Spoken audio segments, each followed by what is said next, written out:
In 1967, American forces in South Vietnam launched a series of powerful attacks on the Vietnamese communist guerrillas. The aim was to take the war to the NLF's biggest units by attacking their bases in overwhelming strength.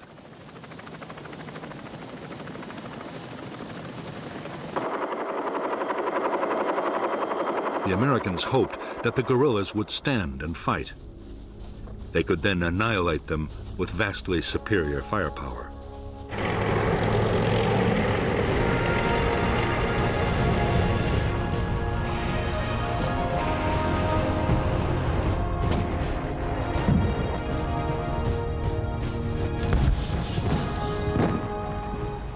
The offensives were designed to use the tactics of search and destroy on the grandest scale yet. Some of the biggest helicopter operations of the war were mounted to try and trap entire Viet Cong regiments. More guns and aircraft were called in to support the attacks that had ever been unleashed on a Vietnam battlefield.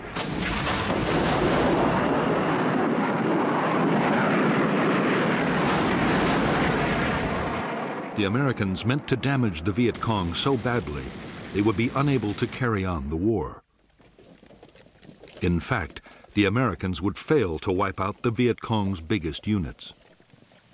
Despite heavy losses in men and equipment, the guerrillas would return even stronger, ready to launch their own offensive campaign.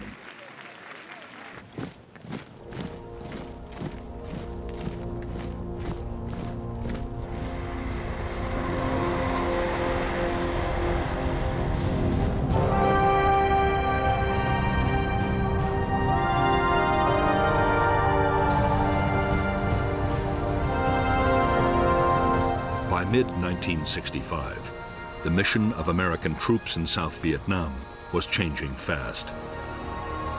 They had come to secure air bases, but now they were actively looking for combat with the Viet Cong.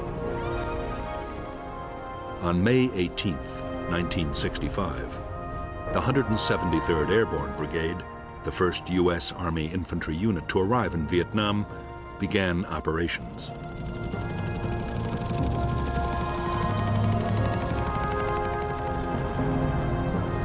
Its first task was to sweep a wide area around its base near Saigon.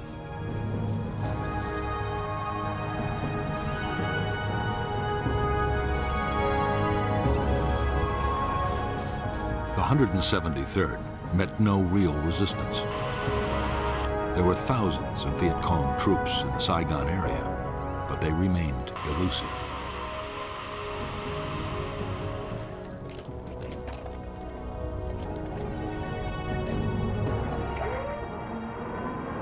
More American troops arrived. As the weeks went on, questions were asked about the whole policy. Was it wise to send a conventional army with its slow-moving, heavily armed infantry, its planes, its tanks, against guerrilla units that might be impossible to pin down?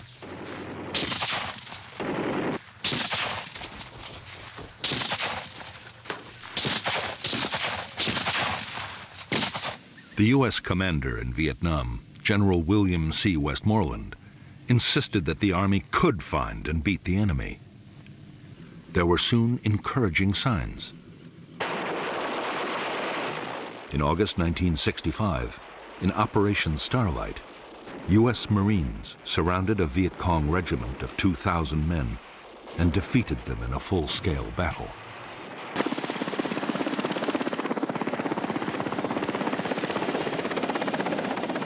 The next major challenge was posed by the NLF's allies, the professional troops of the North Vietnamese Army.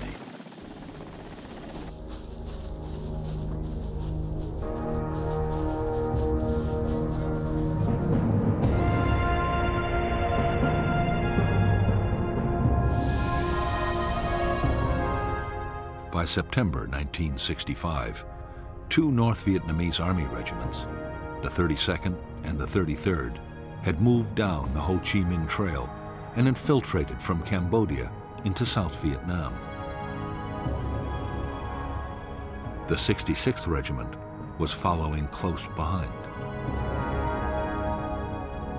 The plan was to take the provincial capital, Pleiku, and advance along Highway 19 to the coast at Kinan, splitting the south in two.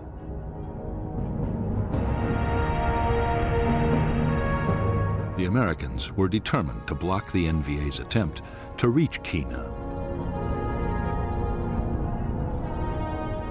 The idea was to place in the Anke Valley the most mobile force they possessed, the 1st Air Cavalry Division.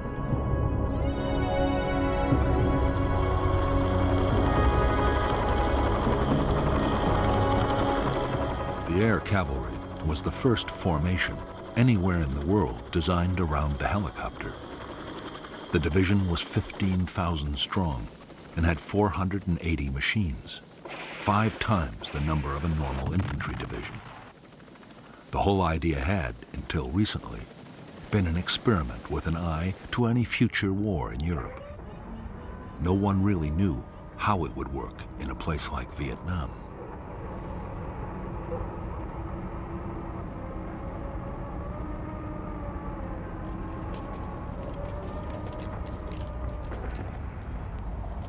Combat units of the 1st Cavalry began to arrive at An Khe in mid-September 1965. By October, the division was fully operational. Its base, Camp Radcliffe, had grown into a massive complex of helicopter pads, supply dumps, accommodation and maintenance facilities. For the officers and men of the Air Cavalry, there was a great deal to prove, and they were determined to take the battle to the enemy.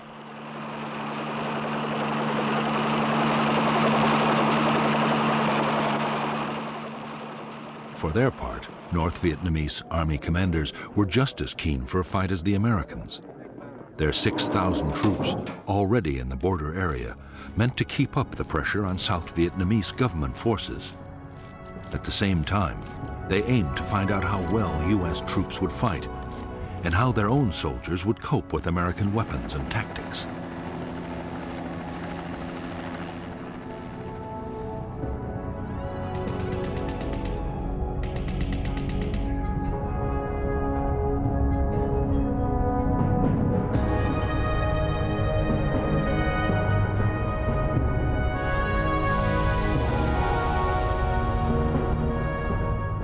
After infiltrating into the south, the 32nd and the 33rd North Vietnamese regiments had established a base area on the high ground of the Chupong Massif.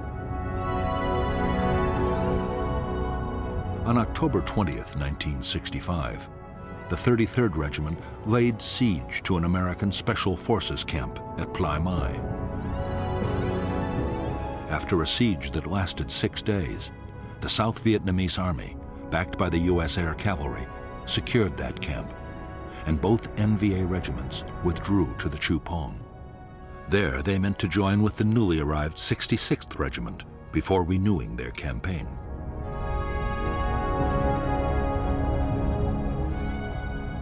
The American plan was to fly in the whole of the 1st Battalion of the 7th Cavalry to find the NVA regiments. It was the first time U.S. troops would face NVA regulars. The first step was to create an artillery fire support base near the Chupong at Landing Zone Falcon. Next, the lead elements of the 1st Battalion landed at LZ X-Ray. Right in front of them were nearly all the 66th and 33rd NVA regiments.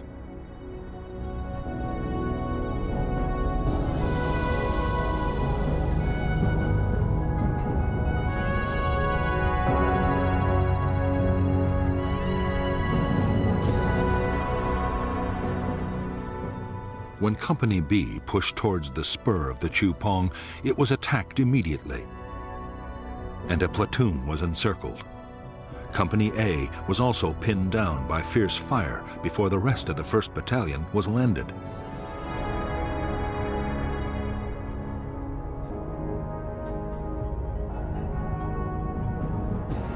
A and B companies then launched attacks to relieve the encircled platoon, but were driven back.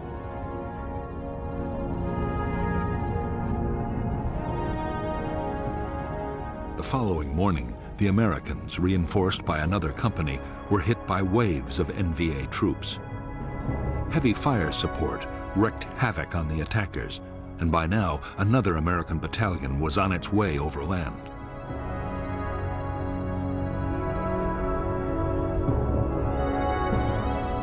Conceding defeat, the shattered North Vietnamese regiments began to pull back towards the Y Trang Valley in the safety of Cambodia.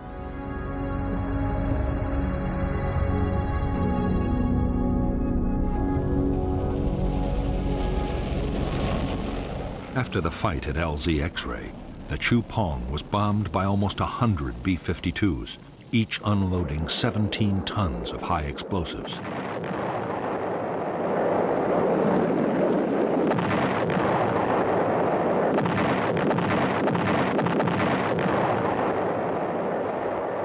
For the next 10 days, the NVA regiments were pursued relentlessly by the Americans. But although the North Vietnamese were in retreat, they were still capable of hitting back. In one textbook ambush, mounted by a rearguard battalion of the 66th Regiment, 155 Americans were killed. For U.S. forces, it was the most costly day of the war so far.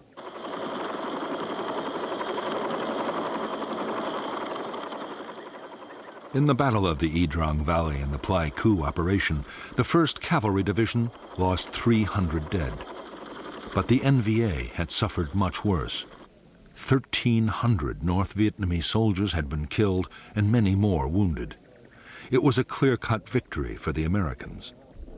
2 enemy regiments were all but smashed, and there was now little danger of South Vietnam being cut in two.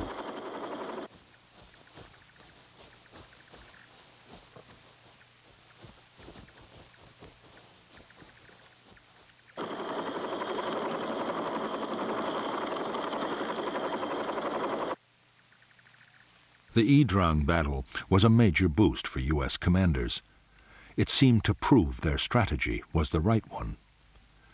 The enemy's big units could be made to stand and fight, and take heavy casualties in the process.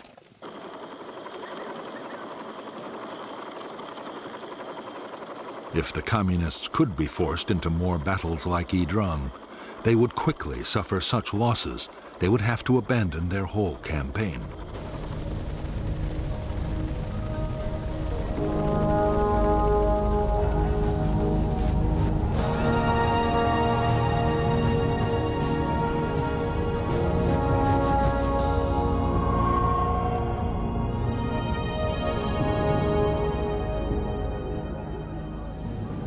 The final push to use American combat forces in South Vietnam had come from President Lyndon Johnson himself.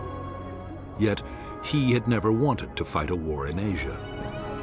Johnson's priority was social reform, his Great Society program, and he feared the war in Vietnam might fatally damage his plans.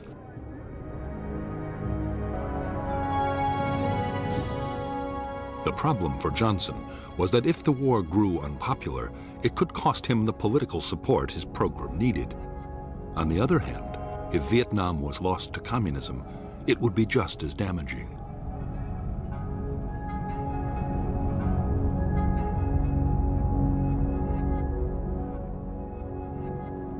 The only solution that Johnson could see, and the one agreed with his Defense Secretary Robert McNamara, was an uneasy compromise. The U.S. would carry on fighting the war, but everything possible would be done to limit its impact on the American people. Dramatic measures like calling up the reserves or the National Guard had to be avoided.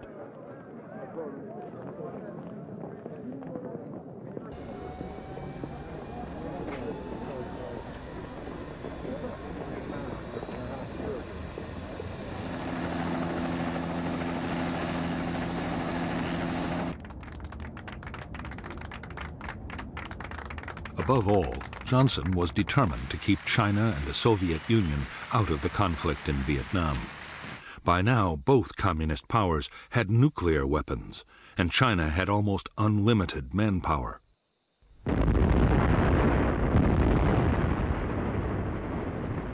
fighting the Chinese in Asia, would demand millions of American troops and cost untold casualties.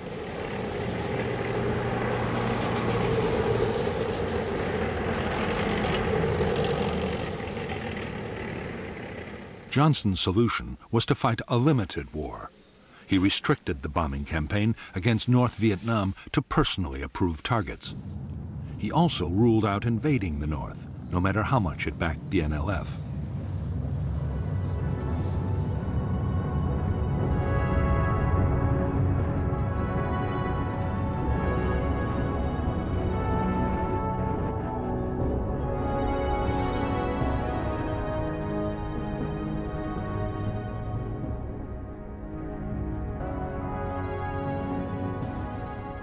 In fact, General Westmoreland, the U.S. commander in South Vietnam, had no desire yet to go into what he felt were communist sanctuaries in neighboring countries. But what he did want was a much more effective bombing campaign to cut the flow of supplies and men to the guerrillas.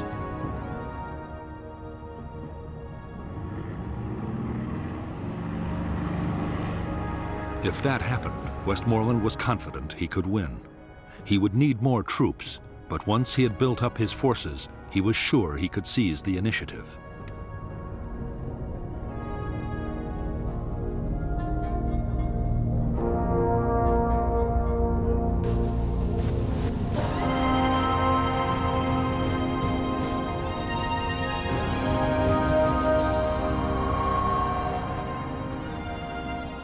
The leaders of the National Liberation Front were rarely able to meet.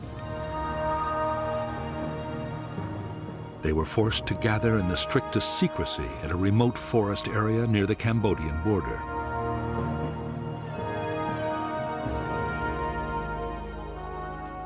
The fear was that a single American bombing raid could wipe out the leadership at a stroke. Security was intense, and avoiding enemy units meant that some members had to travel for weeks to reach the conference.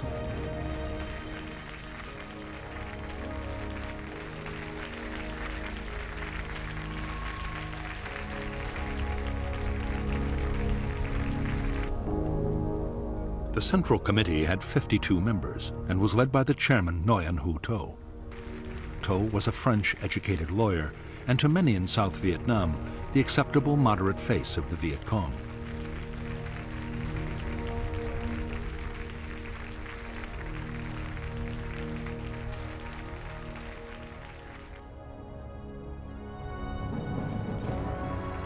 But behind To were lifelong communists like the General Secretary Huon Tan Phat, an architect and the NLF's foremost thinker.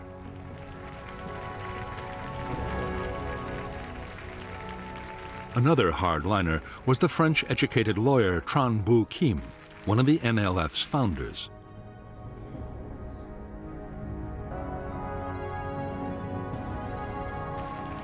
By now, Northerners were in almost full control of the military command, and through them, North Vietnam was making sure its policies were followed. The NLF guerrilla army was even more closely controlled by the North. Its top commander was a North Vietnamese Army General Nguyen Chi Thanh.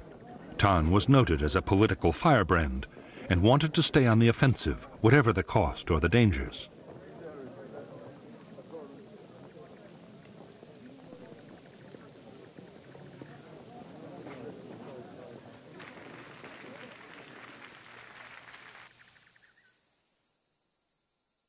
Thanh was equal in rank to the North Vietnamese Defense Minister, General Giap, who favored a more cautious approach in the South, now that American firepower had entered the equation.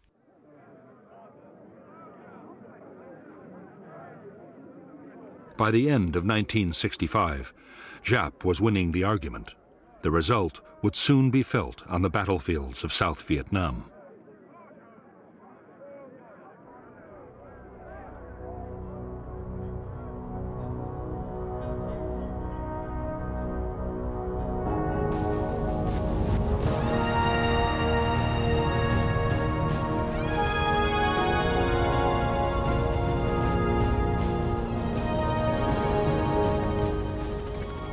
When American combat troops had first arrived in Vietnam, few U.S. officials had believed that the South could survive.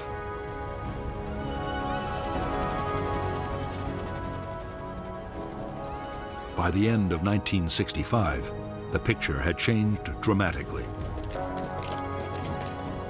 The new government, led by Air Marshal Key, was growing in confidence. The arrival of American troops had given morale a huge boost, and there was no longer a danger that the communists could win quickly.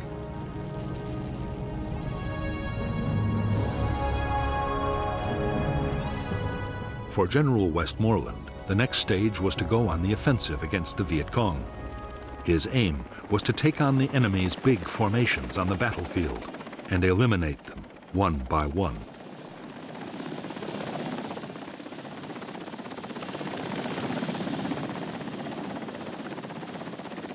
The tactics would be those of search and destroy, finding and trapping the enemy, then smashing his forces with massive firepower.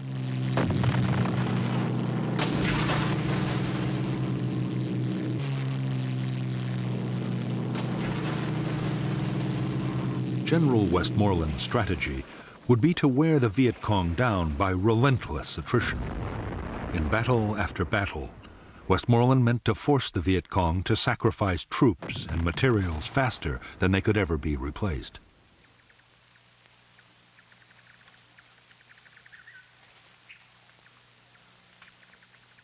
The measure of success would be the amount of supplies destroyed, the number of bases knocked out, and above all, the body count, the number of enemy soldiers actually killed in battle.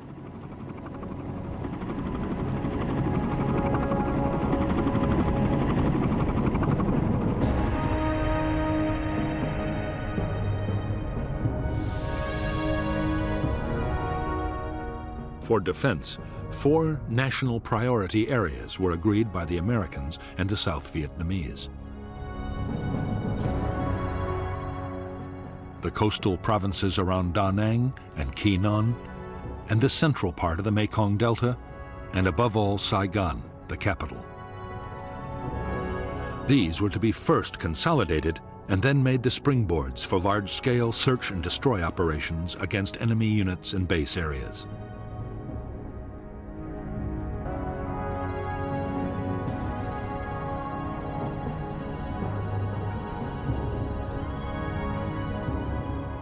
The greatest Viet Cong concentrations in the whole of South Vietnam were known to lie between the capital and the Cambodian border. Through this area ran several strategic roads and the river routes into the capital.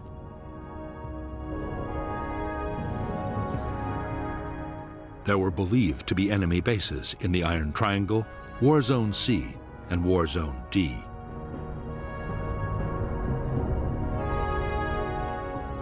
These base areas were the destination for most of the supplies and men that came down the Ho Chi Minh Trail, and it was these bases the Americans would have to attack if the Viet Cong were to be finally defeated.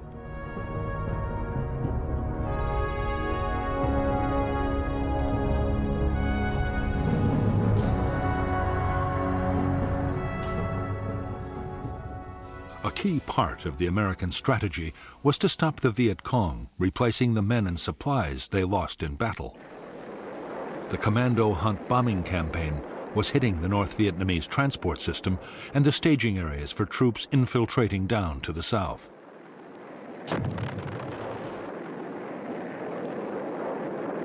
During 1965, U.S. aircraft had flown 55,000 individual sorties over the north.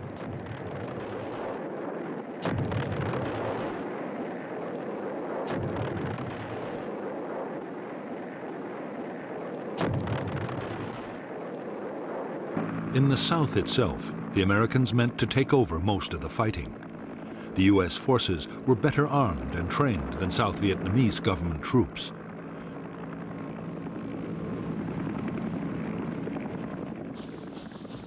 They were much more mobile and had the backing of enormous firepower.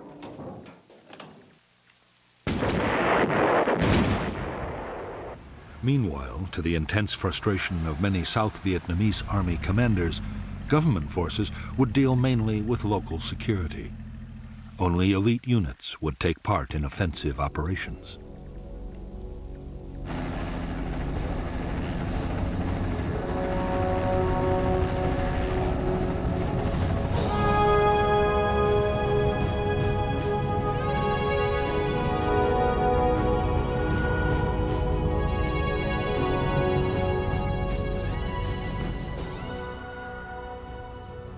In December 1965, Ho Chi Minh and the North Vietnamese leadership ordered a change in the way the war in the South was to be fought.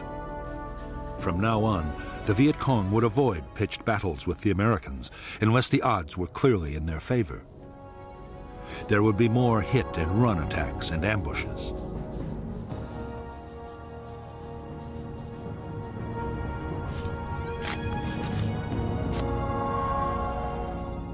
To counter the American buildup, Viet Cong recruitment would be stepped up, and more North Vietnamese army troops would be infiltrated into South Vietnam.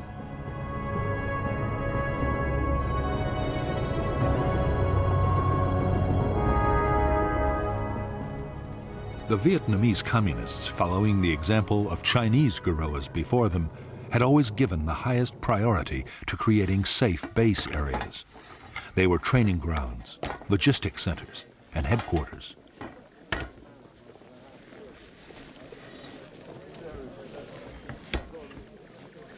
They also offered secure sanctuaries for times when the war might go badly.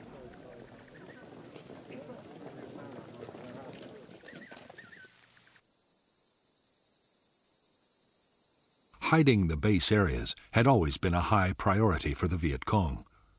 Now, with American spotter planes everywhere, it was more vital than ever to protect them. In remote swamps or forests, there were few problems, but nearer the capital, it was much more difficult.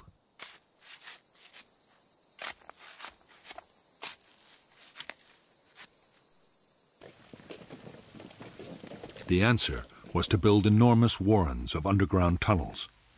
The biggest were in the Iron Triangle and in the Cu Chi district, only 20 miles from Saigon.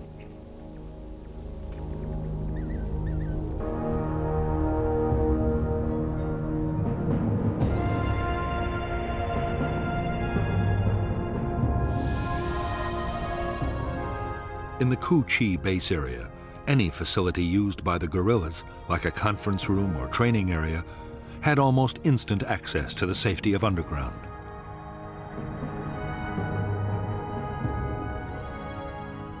Hidden trapdoors led below, past guarded chambers, to long passages.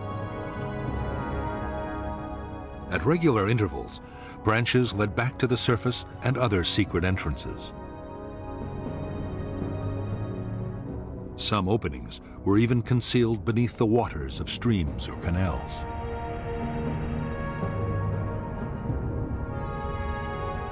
At the deeper levels, there were chambers carved out for arms factories and a well for the base's water supply. There were storerooms for weapons and rice, and there was sometimes a hospital or forward aid station.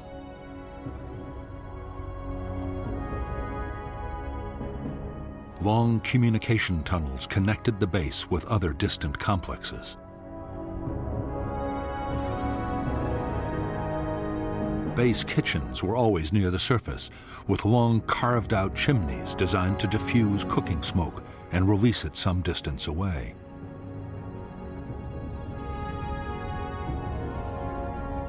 Near the kitchens were the guerrillas' sleeping chambers, where they could survive for weeks at a time if need be. Everywhere on the top level, there were tunnels leading back upwards to hundreds of hidden firing posts for defense of the base.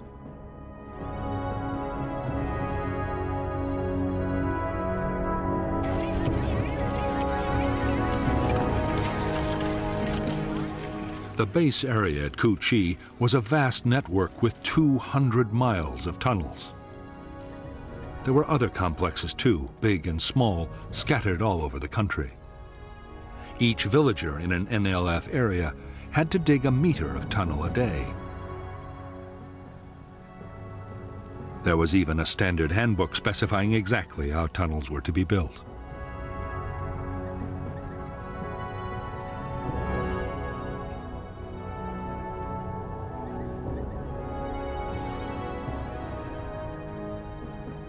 The orders coming from NLF headquarters were absolutely clear. Tunnels were not to be treated as mere shelters. They were to be fighting bases, able to provide continuous support for troops.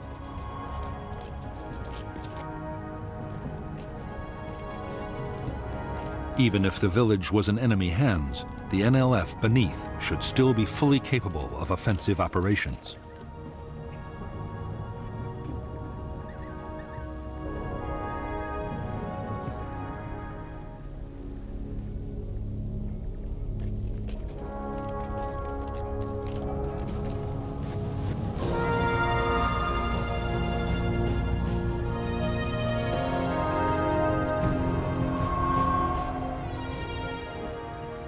When Washington had decided to send American troops to fight the Viet Cong, the biggest question had been how many would be needed to win.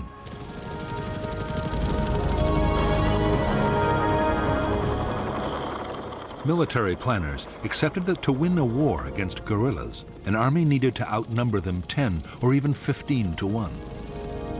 But American generals were now arguing that the Viet Cong was no longer a guerrilla force, but a conventional army of big units.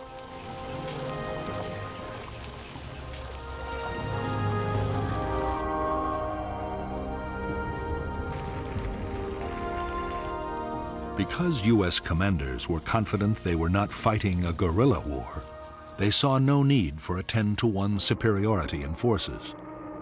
Against a regular army, 3-to-1 was usually considered enough.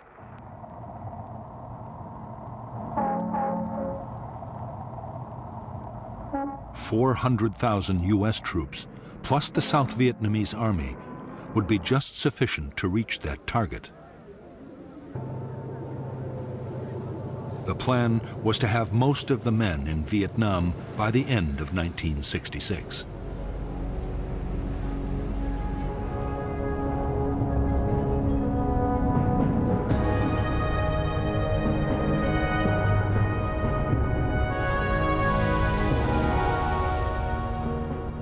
The South Vietnamese army had divided the country into 4 tactical zones, with an army corps in each. As American forces arrived, Military Assistance Command headquarters in Saigon assigned them to a corps' tactical zone. By the end of 1965, the 3rd Marine Amphibious Force commanded 4 regiments in I Corps. The 1st Air Cavalry Division was in 2 Corps, along with a brigade of the 101st Airborne. The 1st Infantry Division and the 173rd Airborne were in 3 Corps.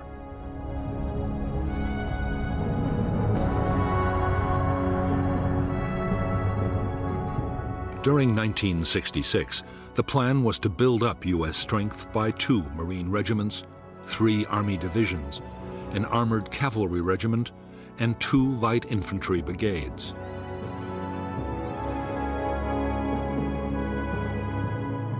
The combat strength of Allied nations would also increase to 2 Korean divisions and a Marine brigade, an Australian task force, plus New Zealand and Philippine units.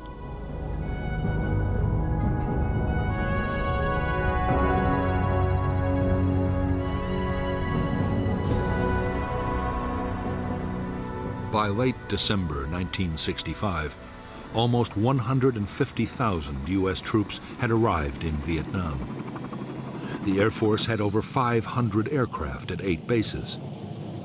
The huge scale of the buildup had placed an incredible strain on facilities and installations.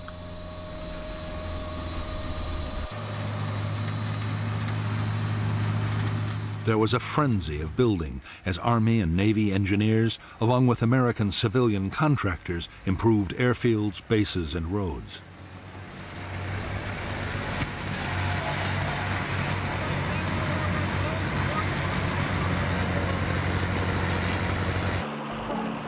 The most ambitious construction project of all was a gigantic port and logistics base at Cam Ranh Bay. The whole effort was to cost $100 million, but the new facility would quickly ease the pressure on Saigon's overloaded docks. By now, American supplies arriving in Vietnam by sea were topping 300,000 tons a month and rising fast.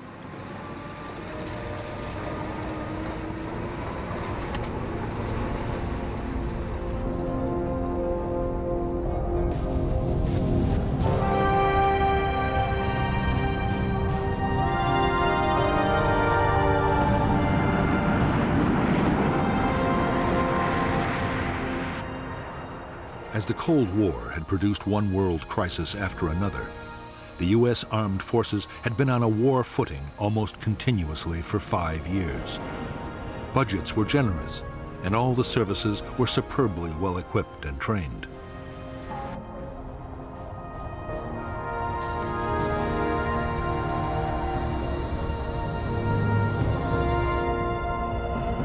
Many American officers and NCOs already had combat experience in Vietnam as military advisors.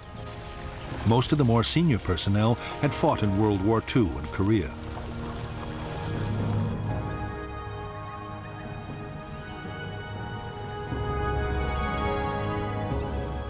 But for the enlisted men, many of whom were draftees, their training programs rarely prepared them for what was to come.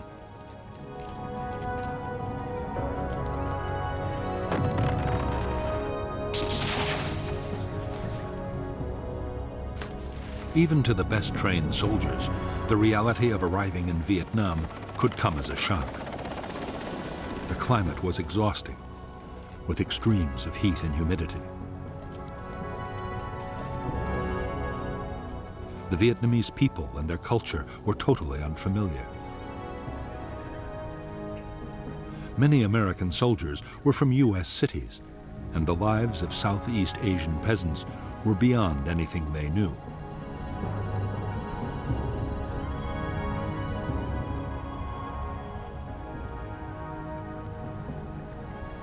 But in spite of the strangeness of the world in which they had come to fight, at this stage morale was high amongst American troops in Vietnam. There was confidence in the Army's leadership, and most units had a strong sense of camaraderie. There was also the knowledge that a soldier's basic tour of duty was a finite 13 months and 14 days.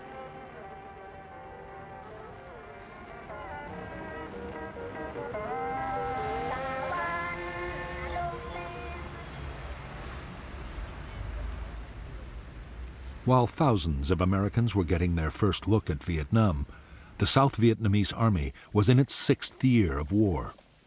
Most of the Army's 300,000 soldiers were reluctant conscripts. Many were underfed, and desertions were outstripping recruitment by 2,000 a month.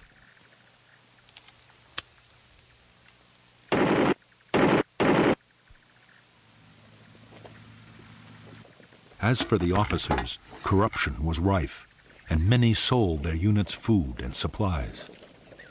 The most senior commanders had nearly all been appointed for their political and family connections.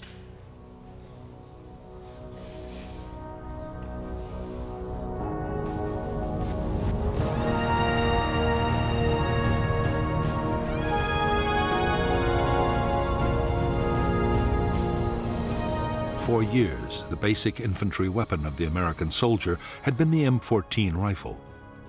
It was a dependable weapon, but was unstable when fired on full automatic.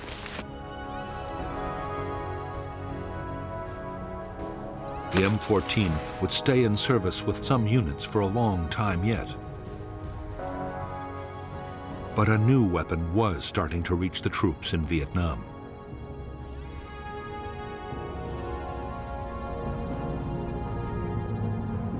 The M16 was a light, compact assault rifle made of metal alloy and plastic.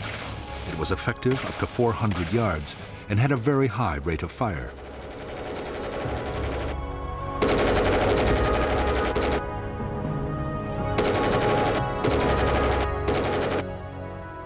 Although on paper the M16 seemed to offer the infantryman everything he could wish for in a rifle, the reality was very different on the battlefield. The M16 was prone to jamming, a nightmare for the soldier in a firefight. The problem was reduced by scrupulous cleaning, and later modifications would cure the problem completely. But in the meantime, many men viewed the M16 with deep mistrust.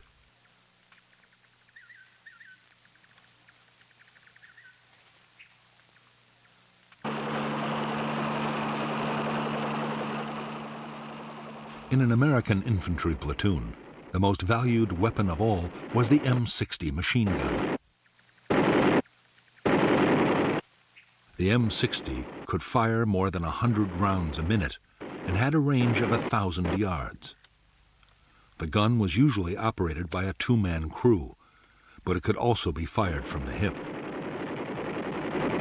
The M60 was extremely robust and well suited to the harsh conditions of battle in Vietnam.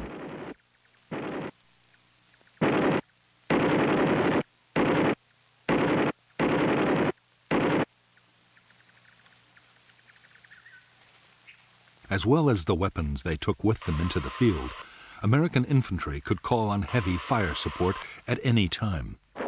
Ground attack aircraft could saturate the area with high explosives or napalm, while few operations were ever mounted out of range of friendly artillery.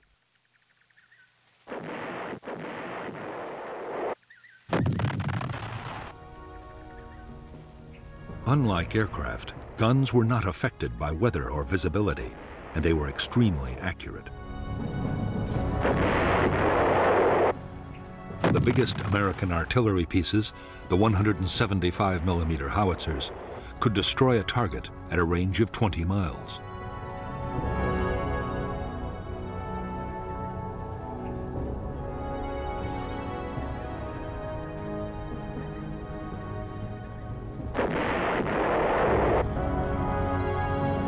By now, every infantry division depended heavily on helicopters to maneuver its forces on the battlefield and to carry supplies and heavy equipment. For the Army, the basic infantry transport helicopter was the UH-1 Huey. The men called it a slick because its frame was uncluttered by guns or rockets.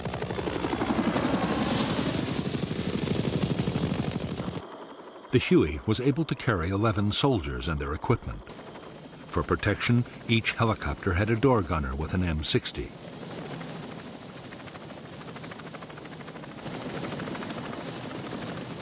As well as Hueys for transporting infantry and general supplies, there were Huey gunships for escort and assault. The gunships were armed with a formidable array of rockets, machine guns, and grenade launchers.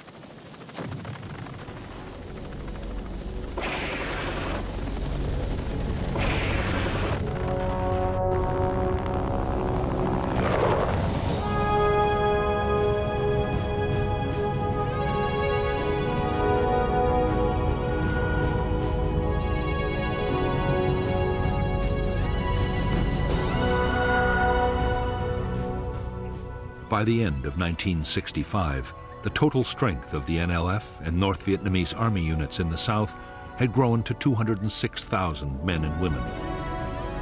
Of these, 36,000 were main force NVA troops. The rest were regional and local guerrillas.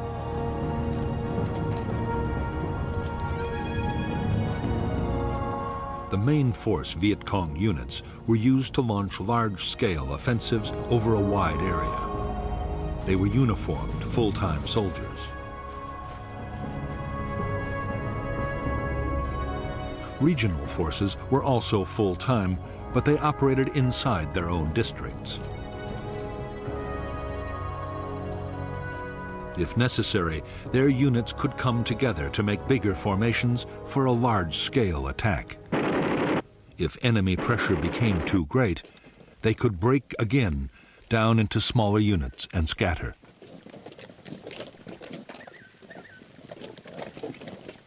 As for the local guerrillas based in the villages, their main job was political.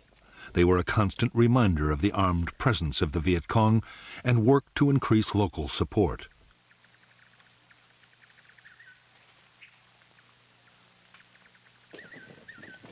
They were also expected to defend nearby installations like bunkers and tunnel complexes.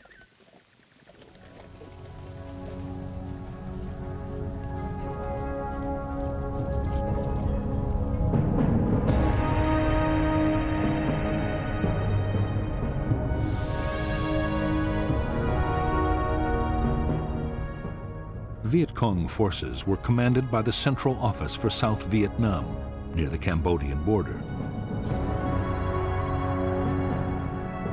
The NLF deployed 2 divisions, the 9th with 3 regiments and the 5th with 2.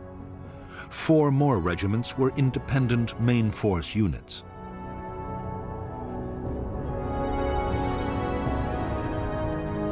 The NLF also controlled more than 40 local and regional battalions.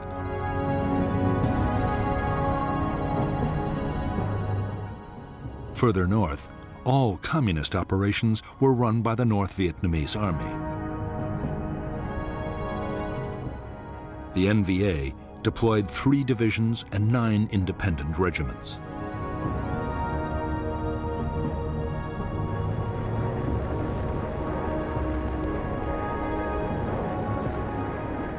In 1965, American aircraft made tens of thousands of bombing attacks against the Ho Chi Minh supply trail and on logistic centers in North Vietnam.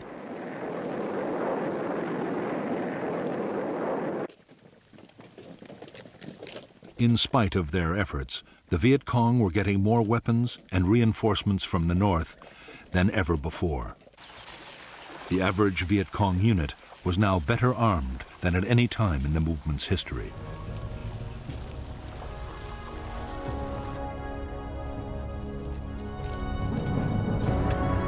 Although the guerrillas depended on the Ho Chi Minh Trail for arms, ammunition, and special equipment, 21 tons a day was enough to keep them fighting.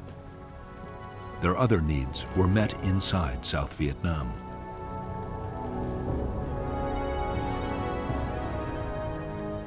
To feed the troops, rice taxes were imposed on farmers, and every possible local resource was used and reused. Nothing was wasted.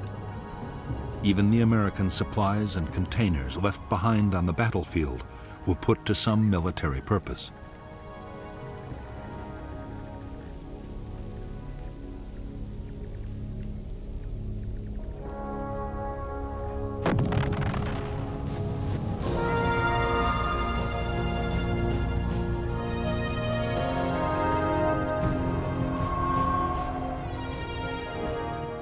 In the last 12 months, the Viet Cong had suffered terrible losses. 40,000 had been killed or captured in 1965.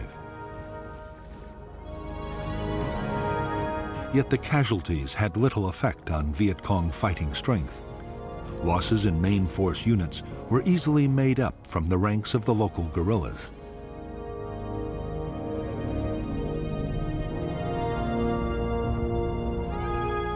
The biggest problem was the high casualty rate among officers. To replace these, the Viet Cong depended on trained men coming down the Ho Chi Minh Trail from the north.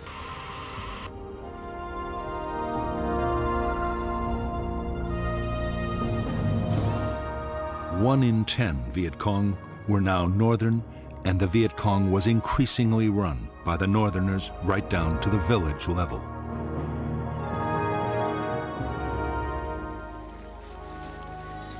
By this time, most Viet Cong main force soldiers had fought for years and were highly skilled and motivated. Every attack was planned down to the last detail, using elaborate models and endless rehearsals. The troops were well trained in infantry tactics and night operations.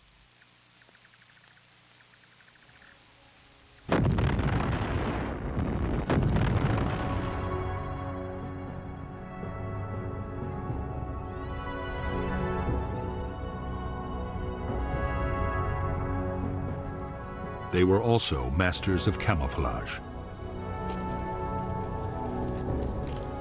While main force troops thought of themselves as professional soldiers, local Viet Cong were far less confident. Mostly the recruits were young teenagers, and while many were motivated by idealism, others had been pressured or shamed into joining. What many had in common were real doubts about their ability to fight heavily armed and well-trained American soldiers.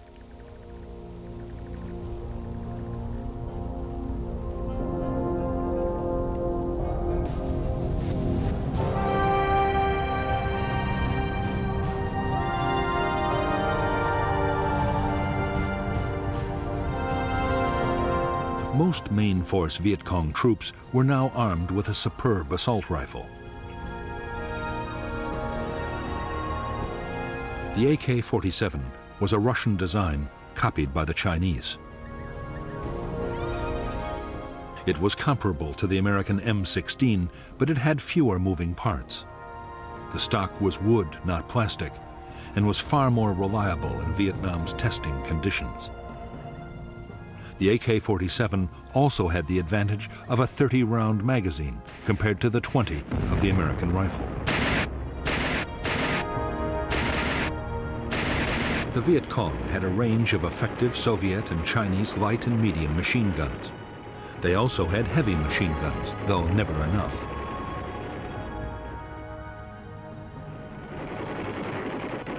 The bigger weapons were especially valued for defense against American helicopters.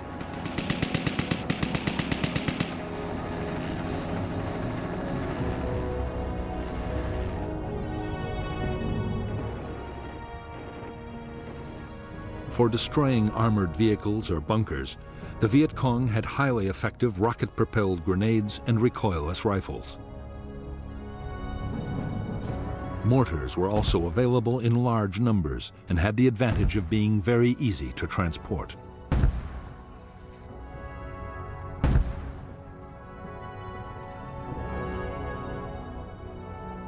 Many weapons, including booby traps and mines, were homemade in the villages. The materials ranged from scavenged tin cans to discarded wire, but the most important ingredients were provided by the enemy.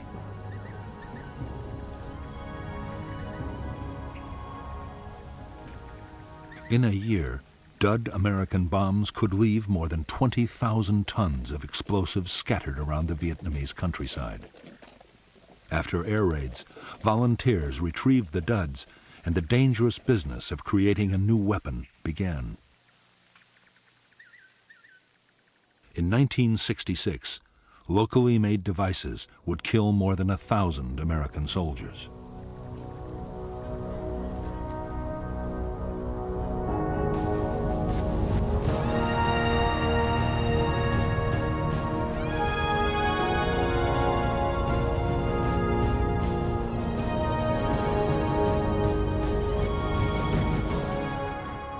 For General Westmoreland, the close of 1965 marked the end of the defensive stage of the American war in Vietnam.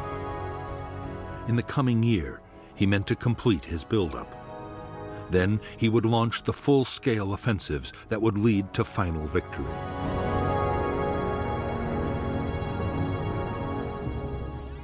The key to Westmoreland's strategy was that communist main force units would be destroyed in set-piece battles by concentrated American firepower. Westmoreland was confident the Viet Cong would stand and fight. But there were some signs that the Viet Cong might be changing their tactics.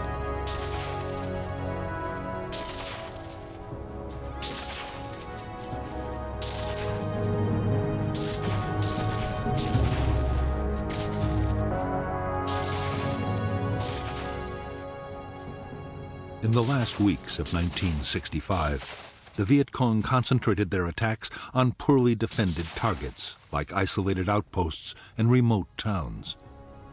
Strong South Vietnamese or American forces were making contact with big guerrilla units less and less often. At the same time, there were more sniping incidents and ambushes. As a result, While Viet Cong casualties went down, American and South Vietnamese army losses increased dramatically.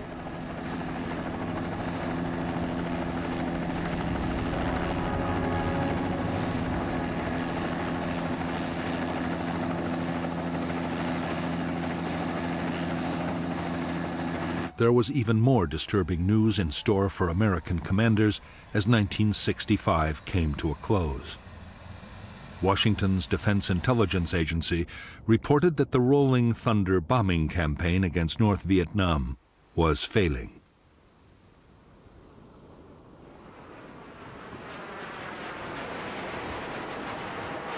After 10 months of increasingly fierce air attacks, the North showed no signs it was about to give up its support for the Viet Cong. Nor had the bombing staunched the flow of men and supplies to the guerrillas. That meant only one thing. The real contest was still to come on the battlefields of South Vietnam.